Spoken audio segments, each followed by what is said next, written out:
Welcome to The Right Question, the video podcast designed to answer your questions about writing. I'm Daphne Gray-Grant.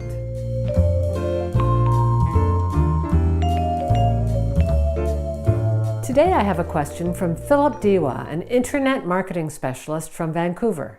Hi, Daphne. It's Philip Diwa, and I'm calling with a question about deciding whether to use a publisher to self-publish or to use a hybrid publisher, which are sort of a best combination of self and a traditional publisher. The reason being that a lot of the work that I do is in marketing, and I feel pretty confident in doing most of the marketing work that seems like I have to do anyway when I use a traditional publisher. I also wonder about how the difficulty would be in finding a publisher that would be appropriate to the material that I'm doing. Thanks. Let me know. Bye.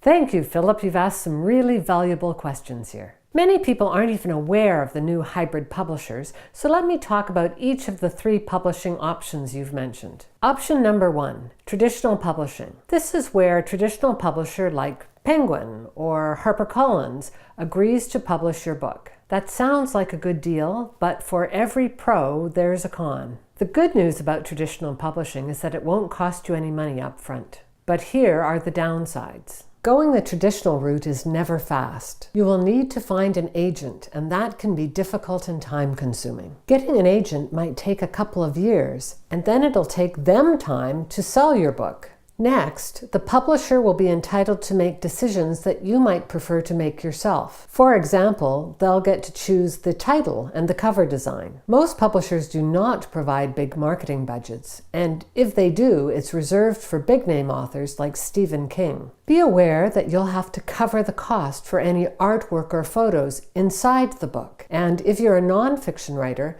you'll have to prepare or hire someone to prepare your index. Unless you're Stephen King, you'll make very little money with traditional publishing. The most you can get is about 7% of the cover price. So if your book sells for $19.95, you'll make only $1.40 per book. Let's optimistically think that you manage to sell 3,000 copies, which is a bit of a stretch for a first-time author. But if you achieve that, you'll make only $4,200 for your book. There's a good reason why publishing is often called a non-profit industry. Option number 2, traditional self-publishing. This is where you take on the tasks typically performed by a publisher. A smaller number of people opt for self-publishing, but here's why I like this option the best. You remain in control the entire time. It's your cover, your title, your timeline. You don't have to negotiate with anyone else. You can contract out the work you don't know how to do or aren't able to. Hire a book designer.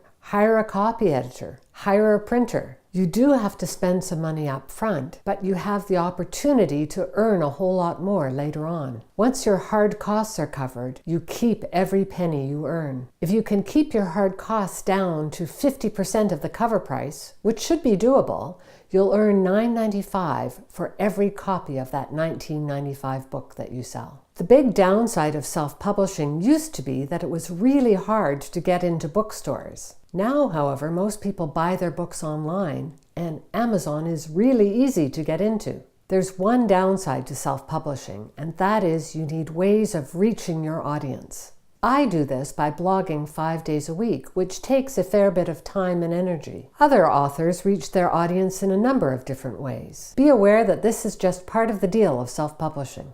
Option number 3, hybrid publishing. For those of you who haven't heard of this option, companies have sprung up to help guide people through the process of self-publishing. They'll help you find copy editors, cover designers, and printers. But, and this is a big but, they'll charge you handsomely for the service. Most of the hybrid publishers I know charge in excess of $5,000 for this service, and that's on top of the other costs, such as printing or copy editing. Common sense should tell you that whenever you hire a middleman, you have to pay at least a couple of percentage points for that service. Besides, self-publishing isn't all that complicated. I've included a link below to another video I've done on the topic. If you don't want to play the lottery game of trying to find a traditional publisher, I suggest self-publishing is the best way to go. Finally, let me wrap up with a sobering quote from English writer Charles Caleb Cotton. To write what is worth publishing, to find honest people to publish it, and to get sensible people to read it are the 3 great difficulties in being an author. Thanks for your question, Philip. Good luck with your publishing ventures. If you have a question, you can email, tweet, or Skype me. You can find the details in the description below, along with any resources I've mentioned. And don't forget to like and subscribe to the video.